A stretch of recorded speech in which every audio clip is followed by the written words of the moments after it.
Shalom, selamat pagi saudaraku yang dikasihi dan diberkati Tuhan. Puji Tuhan, senang sekali dapat menjumpai lagi Bapak Ibu Saudara sekalian melalui mesbah doa di pagi hari ini.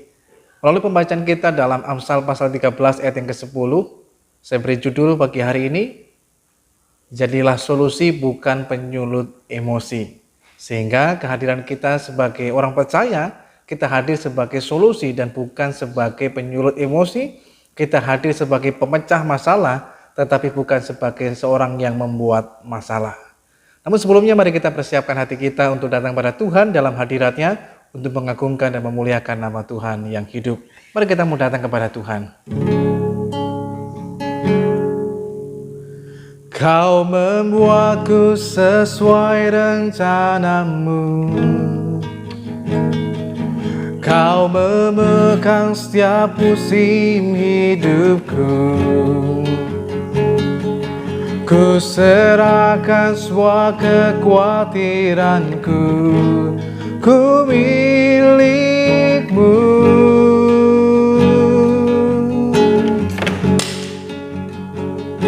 Semua kekuranganku kau pun tahu, tetap kau pandang indah dalammu. Ku angkat tanganku dan berseru, ku milikmu. Mari katakan dalam kesesakanku,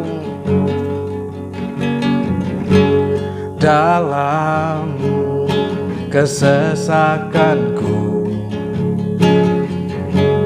kau beri kedamaianmu. Dalam keraguan ku temukan wajahmu. Karena pengorbananmu, karena pengorbananmu, kau jadikanku baru. Sungguh ku terkagum amanku di dalammu, Yesus. Kau membuatku sesuai rencanamu. Kau memegang setiap musim hidupku. Ku serahkan semua kekhawatiranku, ku milikmu. Haleluya. Semua kekuranganku kau pun tahu, tetap kau pandang indah dalammu. Ku angkat tanganku dan berseru, ku milikmu. Sekali lagi katakan dalam kesesakanku, dalam kesesakanku, kau beri kedamaianmu, kau beri kedamaianmu. Dalam keraguan ku temukan wajahmu.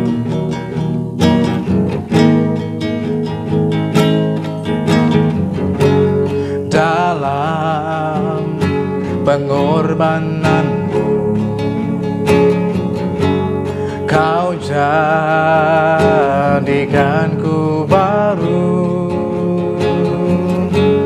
Sungguh ku terkagum amanku di dalammu, Yesus. Kau membuatku sesuai rencanamu. Kau memegang setiap musim hidupku. Ku dengan semua kekhawatiranku. Ku milikmu. Oh, semua kekuranganku kau pun tahu. Tetap kau pandang indah dalammu. Ku angkat tanganku dan berseru, ku milikmu.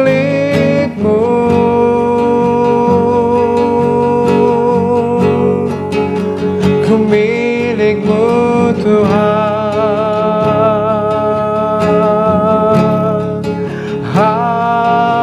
Haleluya. Kami milikmu Tuhan. Haleluya. Sungguh kami bersyukur padamu ya Tuhan. Sebab Engkaulah penolongku.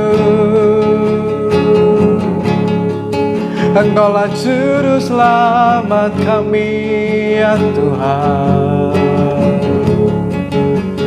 Kami bersyukur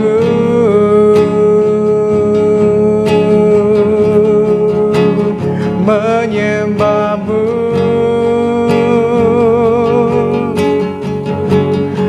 dan memuliakan nama-Mu Tuhan.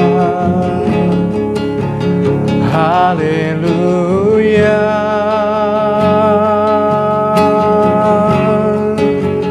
Haleluya.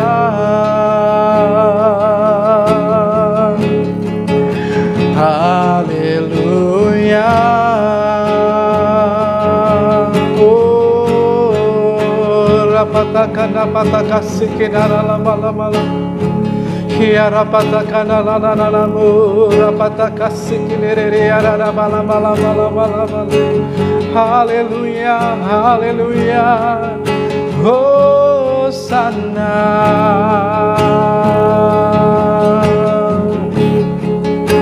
Terima kasih Tuhan. Haleluya. Saudaraku yang dikasihi dan diberkati Tuhan, pada pembacaan kita pagi hari ini dalam Amsal 13 ayat yang ke-10, firman Tuhan memberitahukan kepada setiap kita bahwa keangkuhan hanya menimbulkan pertengkaran, tetapi mereka yang mendengarkan nasihat mempunyai hikmat. Bagian pertama dari firman Tuhan pagi hari ini buat setiap kita adalah bahwa salah satu hal yang menjadi penyebab utama terjadi pertengkaran, perselisihan, ataupun konflik satu dengan yang lainnya. Entah itu mungkin dalam pernikahan, dalam keluarga, entah itu mungkin dalam tempat kita bekerja, atau bahkan mungkin dalam kehidupan bermasyarakat dan dalam pelayanan sekalipun, konflik tidak dapat terkadang bisa terjadi. Nah, salah satu penyebab utama dari pertengkaran itu adalah karena adanya keangkuhan ataupun kesombongan dalam kehidupan kita. Nah, keangkuhan itulah yang kita kemudian merasa kita paling hebat, paling benar. Kemudian kita tidak mau mengalah dan kita mempertahankan pendapat kita sendiri. Itulah yang kemudian menjadi penyebab utama terjadi pertengkaran. Coba saudara perhatikan ketika dalam rumah tangga, dalam pernikahan. Kalau masing-masing mempertahankan pendapatnya dan tidak mau merendahkan hati masing-masing, kemudian suami mempertahankan pendapatnya dan ngotot ini yang paling benar, pendapat saya yang paling benar. Istri juga punya pendapat yang berbeda. Dan mereka masing-masing bertahan dengan pendirian mereka dalam keangkuhan mereka masing-masing. Dan mereka gengsi untuk merendahkan hati. Nah, maka itulah kemudian menjadi sebuah pemicu terjadinya perselisihan, terjadinya pertengkaran dalam pernikahan. Dan berapa lama itu kemudian akan berlangsung? Tergantung. Bergantung dari mana? Dari sikap hati masing-masing. Kalau kedua-duanya mempertahankan ego mereka, kedua-duanya mempertahankan keangkuhan mereka, maka yang terjadi pertengkaran itu akan berlangsung cukup lama, bahkan mungkin bisa sangat lama.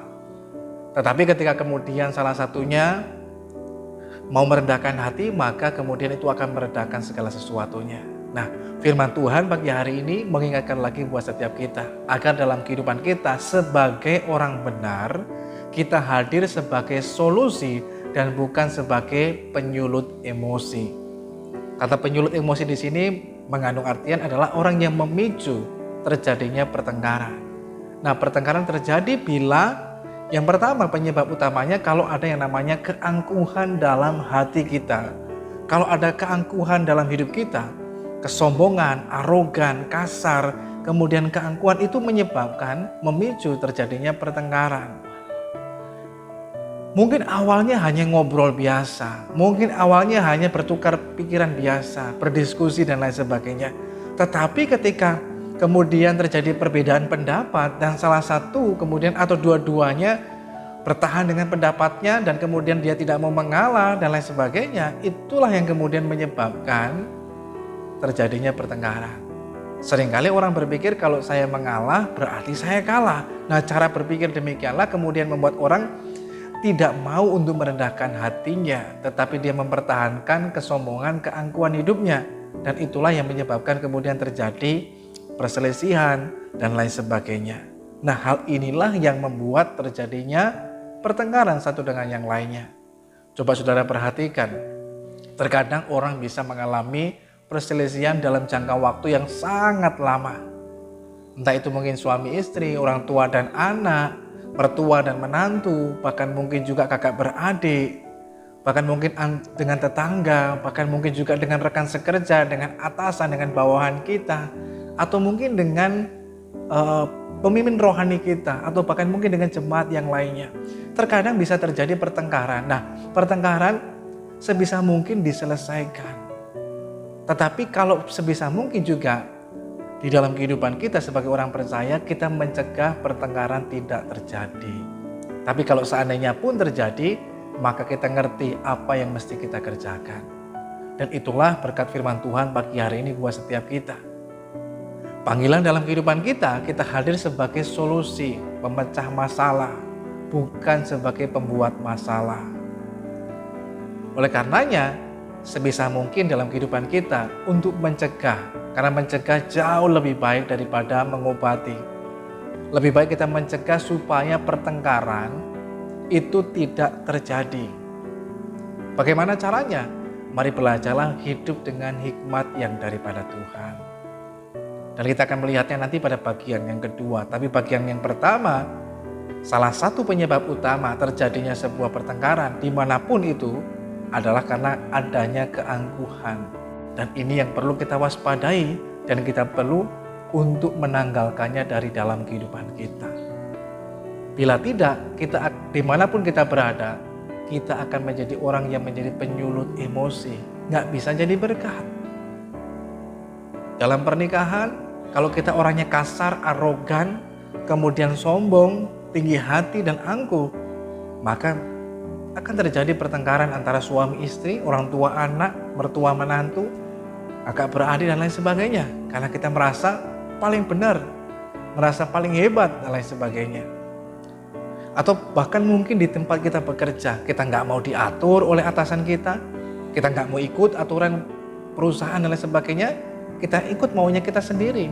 Karena kita sombong, keras kepala, angkuh, maka bisa terjadi pertengkaran antara kita dan atasan kita atau rekan sekerja kita. Bahkan juga ketika kita juga hidup di lingkungan masyarakat, bertetangga.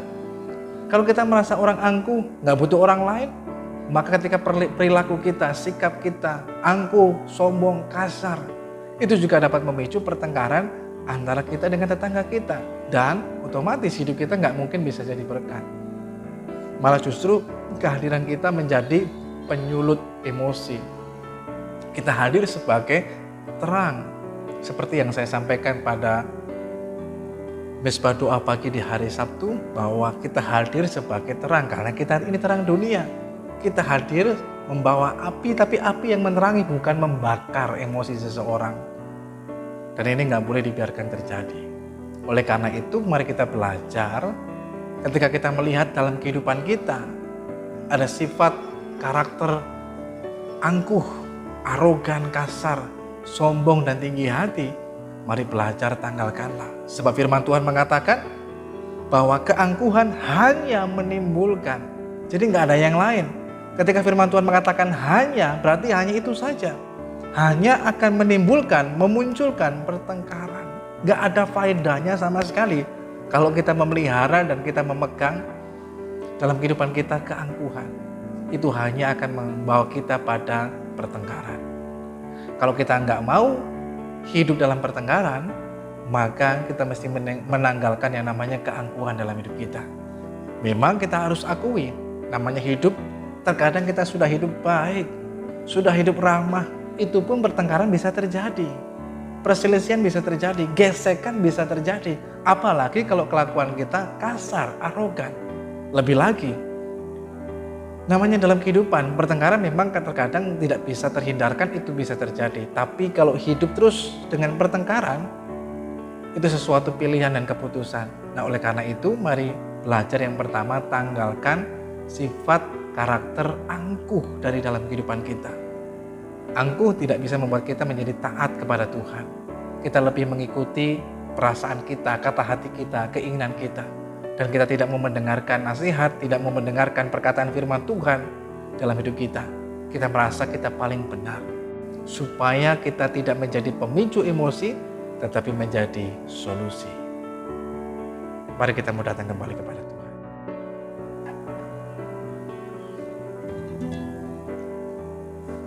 Hidupku menggenapi firman-Mu, tanda mujizat sertai tiap langkahku. Kau bersamaku di dalamku, jadi bukti kebesaran-Mu. Hidupku menggenapi firman-Mu, tanda mujizat sertai tiap langkahku. Kau bersamaku di dalamku, jadi bukti kebesaran-Mu. Hidupku menggenapi firman-Mu, tanda mujizat sertai tiap langkahku. Kau bersamaku di dalamku,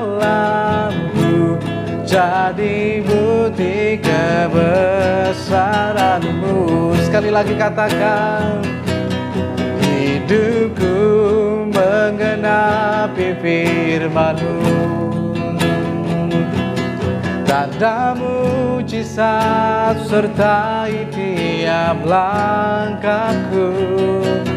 Kau bersamaku di dalamku, jadi bukti kebesaran-Mu, jadi bukti kebesaran-Mu.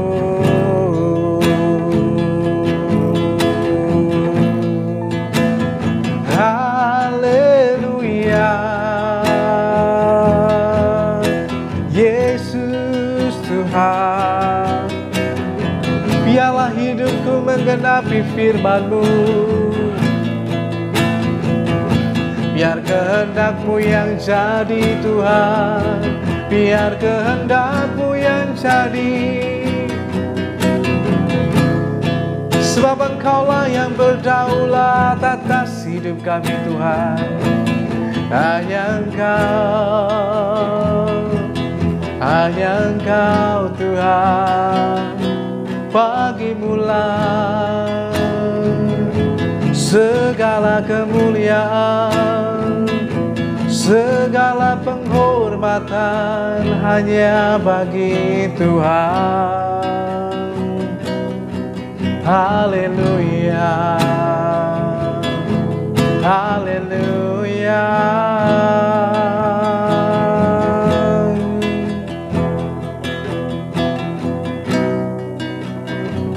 Terima kasih Tuhan.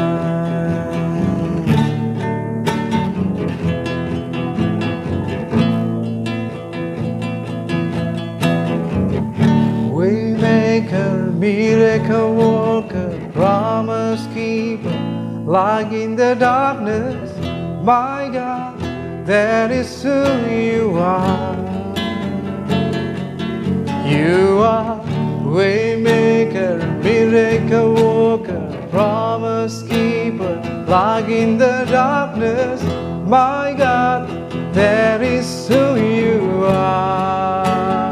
Oh, Waymaker, miracle worker, promise keeper, light in the darkness, my God, that is who you are. You are Waymaker, miracle worker, promise keeper, light in the darkness, my God, that is who you are. That is who you are. That is who you are. That is who you are.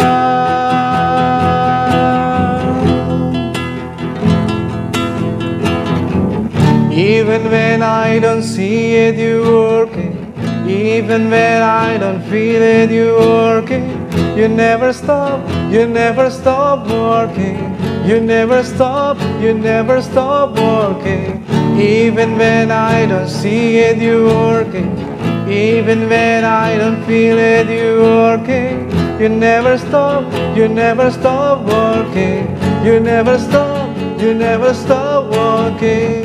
Waymaker, miracle worker, promise keeper, light in the darkness, my God, that is who you are.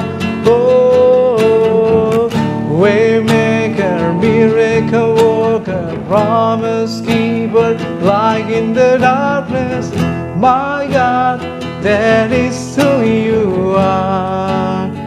That is who you are. That is who you are.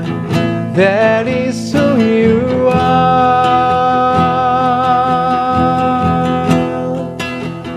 That is who you are. That is who you are. That is who you are.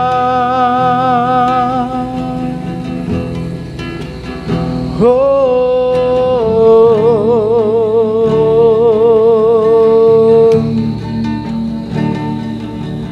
hallelujah.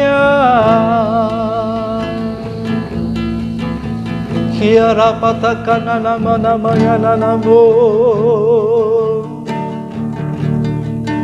Sikina la la la la la la la la la la la la yana namo.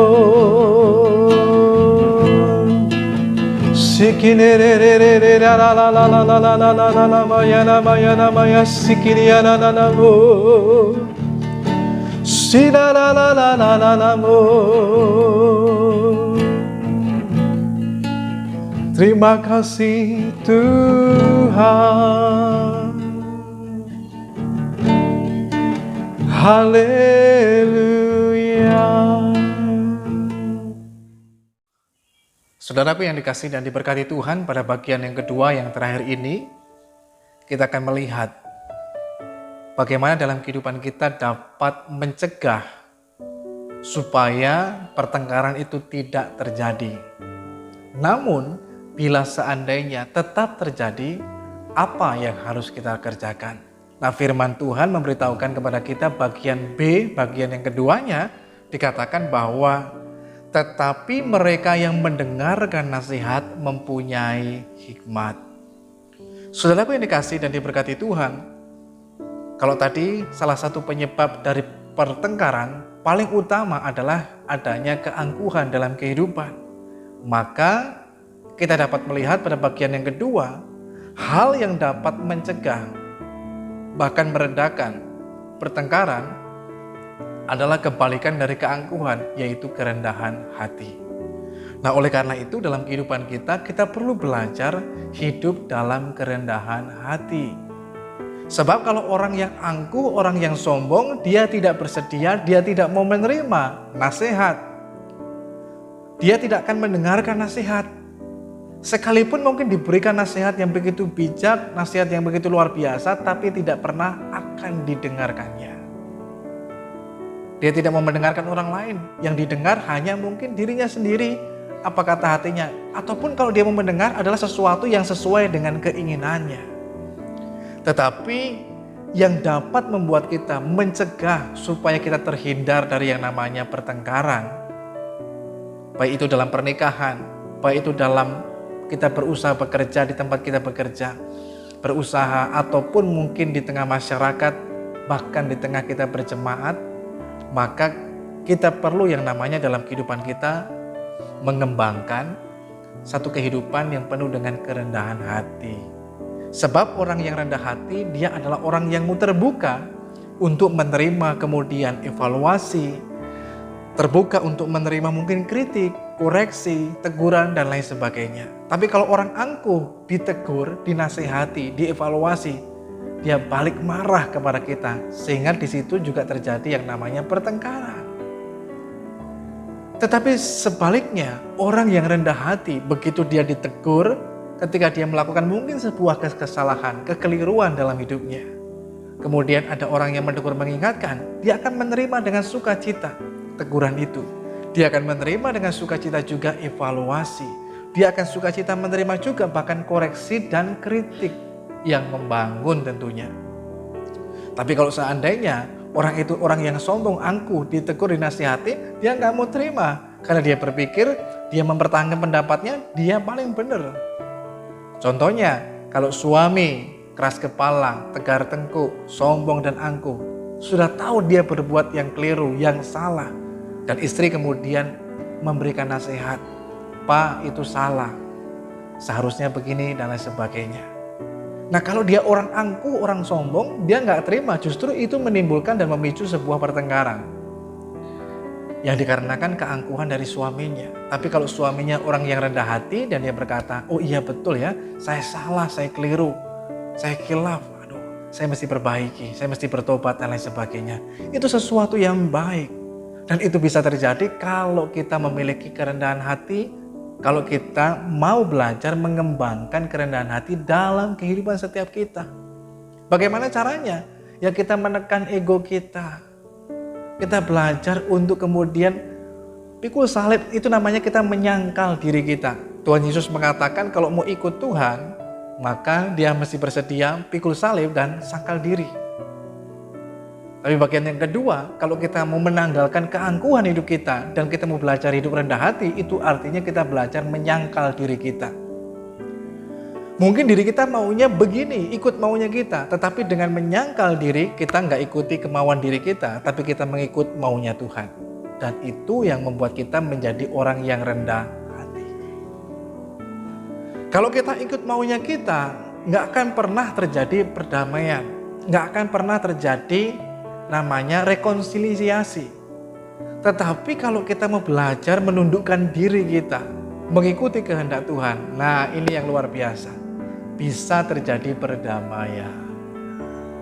Kalau suami istri terjadi pertengkaran dan kemudian dua-duanya menundukkan diri mereka, merendahkan hati mereka, memang masing-masing suami punya isi dalam kepalanya, isi pikirannya. Istri juga punya sesuatu dalam benak pikirannya. Nah kalau dua-duanya mempertahankan, ya nggak ketemu. Tapi bisa menjadi satu hal yang menyatukan satu dengan yang lainnya ketika mereka sadar. Kepala di atas mereka semuanya adalah Tuhan. Kepala dalam keluarga. Yesus adalah kepala. Maka mereka harus mengikuti kepala. Maka disitulah mereka kemudian mau menundukkan diri mereka dan mengikuti kehendak Tuhan sehingga perdamaian terjadi. Bukan kehendak mereka, tapi kehendak Tuhan yang harus diikuti.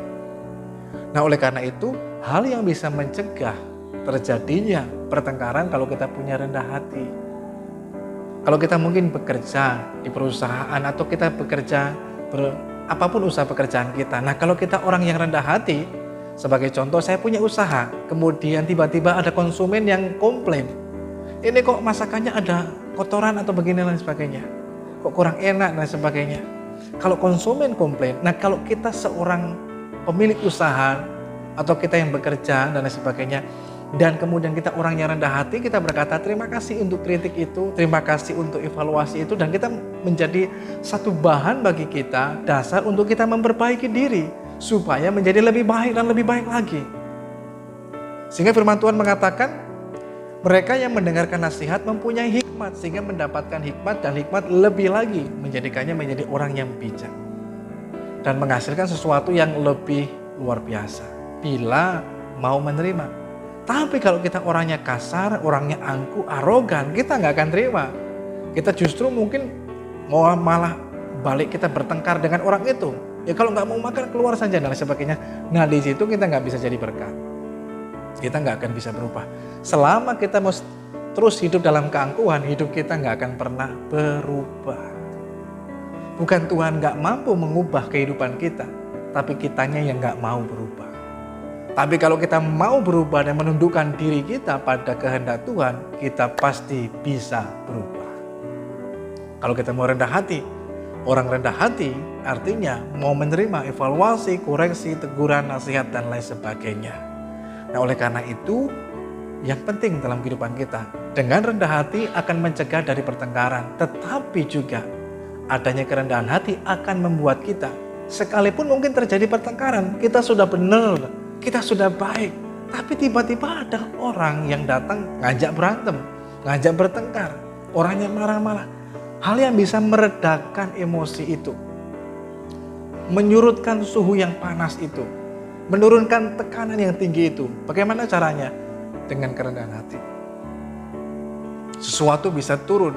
Mungkin orangnya datang bertengkar dengan tensi yang tinggi, tekanan yang tinggi, panas, dan lain sebagainya. Hatinya panas, pikirannya panas.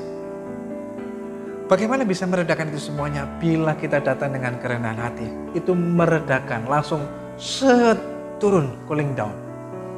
Saya tutup dengan hal ini. Ketika Daud sudah bekerja mati-matian dengan orang-orangnya, menjaga kawanan kambing domba Nabal. Dan ketika tiba waktunya panen, pengguntingan bulu domba, apa yang terjadi? Nabal mengadakan pesta. Dan Daud kirim orang utusan ke sana dan mengatakan, Nabal, ini kami hamba-hamba dari Daud.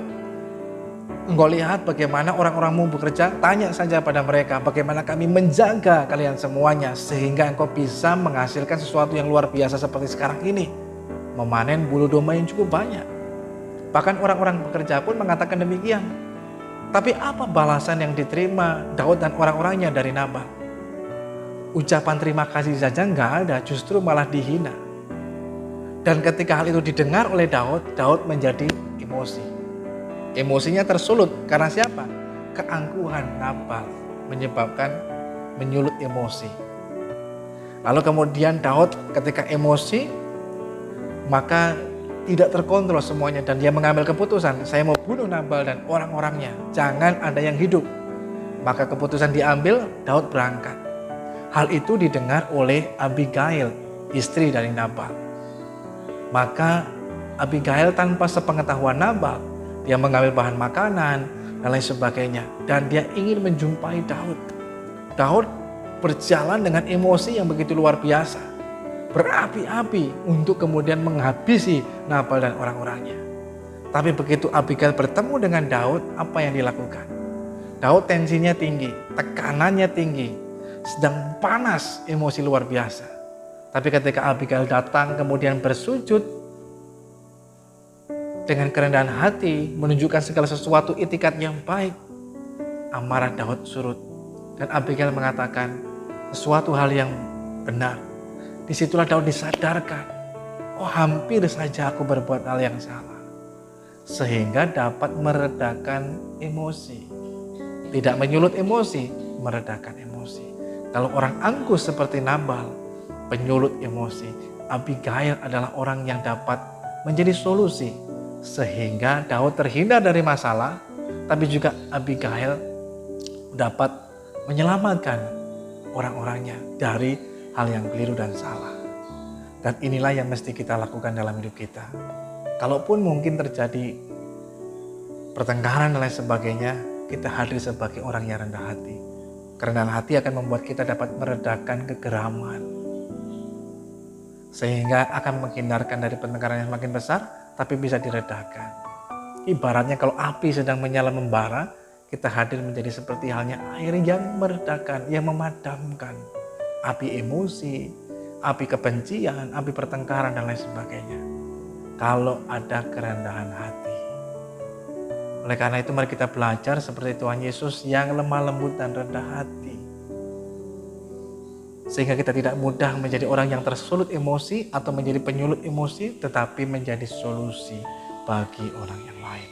Tuhan memberkati kita semuanya, mari kita datang pada Tuhan. Bapa Surgawi, kami mengucap syukur kepadamu pagi hari ini buat kasih dan anugerah-Mu yang luar biasa atas kehidupan kami. Hamba berdoa pagi hari ini agar dalam kehidupan kami sadar bahwa kami adalah orang benar, maka kami belajar hidup dalam kerendahan hati, menanggalkan keangkuhan, kesombongan, tinggi hati, sikap arogan dan kasar dalam diri kami. Tapi kami mau belajar menjadi orang yang rendah hati. Dan itu ditunjukkan melewat sikap kami, perilaku kami, ucapan kami yang rendah hati. Dengan mengikuti kehendak Tuhan, bukan kehendak kami. Mengikuti dan taat pada firman-Mu, bukan pada perkataan kami sendiri Tuhan.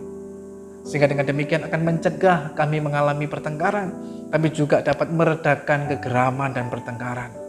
Terima kasih Tuhan yang baik. Roh Kudus kiranya terus menuntun langkah kehidupan kami, untuk kami dimampukan hidupi firman-Mu dalam kehidupan kami semuanya. Terima kasih Tuhan yang baik, berkati kami semuanya yang mengikuti doa pagi ini Tuhan. Biar kiranya berkat anugerah Tuhan turun atas kehidupan saudara sekalian, sehingga saudara mengalami berkat pertolongan daripada Tuhan. Demikian juga Tuhan memberkati Tuhan setiap kami semuanya Tuhan. Kalau di antara kami mungkin mengalami kesakitan, pergumulan dengan kelemahan tubuh, hamba berdoa dalam nama Tuhan Yesus, baik yang mungkin di rumah sakit maupun di rumah masing-masing, Tuhan jamah dan lawat, sembuhkan dengan kuasa-Mu Tuhan. Sehingga kami boleh mengalami pertolongan Tuhan yang luar biasa, yang memulihkan dan menyembuhkan dalam hidup kami. Demikian pula kalau di antara kami mengalami pergumulan, masalah dalam hidup ini, kami berseru kepada nama Tuhan. Tuhan memberikan pertolongan bagi setiap kami, sehingga kami dapat cakap menghadapi segala perkara dan berkemenangan di dalam Tuhan. Sebentar selesai doa ini kami akan kembali melanjutkan aktivitas kehidupan kami. Tuhan kiranya berkenan menyertai kami semuanya dalam usaha pekerjaan kami, dalam studi pendidikan kami semuanya, tapi juga dalam aktivitas kehidupan kami. Hikmat, kekuatan, kesehatan, bahkan sukacita dan damai sejahtera yang melampaui segala akal terus memelihara dalam hidup kami semuanya. Kami hidup di dalam anugerah Tuhan.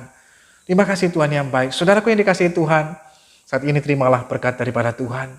Biar kiranya turun atas kita semuanya berkat damai sejahtera dari Allah Bapa, kasih karunia dari Kristus Yesus Tuhan. Persekutuan pertolongan Roh Kudus akan terus menyertai dan menolong setiap kita. Tuhan memberkati engkau dan melindungi engkau. Tuhan menyinari engkau dengan wajahnya dan memberikan engkau kasih karunia. Tuhan menghadapkan wajahnya kepadamu dan memberikan engkau damai sejahteranya. Terimalah berkat Tuhan pagi hari ini dalam nama Tuhan Yesus Kristus, Juru Selamat kita yang hidup. Sampai Maranatha, Dia datang pada kali yang kedua menjemput kita gerejanya, bahkan sampai selama-lamanya. Haleluya. Amin. Selamat pagi, selamat beraktivitas. Tuhan Yesus memberkati setiap kita.